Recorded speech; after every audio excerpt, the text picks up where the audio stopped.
మీరు ప్రెగ్నెన్సీలో తీసుకున్నంత జాగ్రత్త డెలివరీ అయినాక తీసుకుంటున్నారా? పొట్టలో బేబీ బాగుండాలి అని ఐరన్, కాల్షియం, మల్టీవిటమిన్ టాబ్లెట్స్ తీసుకుంటారు. ఒకసారి డెలివరీ అవ్వగానే మానేస్తున్నారు.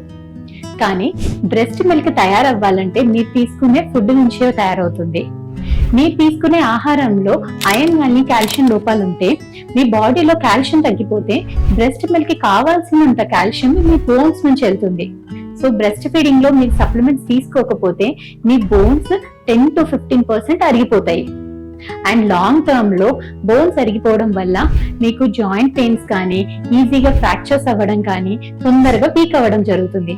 అందుకని పాలిచ్చే తల్లులు కంపల్సరీ డెలివరీ అయినాక 3 months వరకు ఐరన్ టాబ్లెట్స్ వాడాలి. అండ్ ఫీడింగ్ ఇచ్చేంత వరకు కంపల్సరీ కాల్షియం టాబ్లెట్స్ యూజ్ చేయాల్సి ఉంటుంది. అలా చేయడం వల్ల breast milk quality and quantity improve అవుతుంది. And mother and baby health కూడా బాగుంటుంది.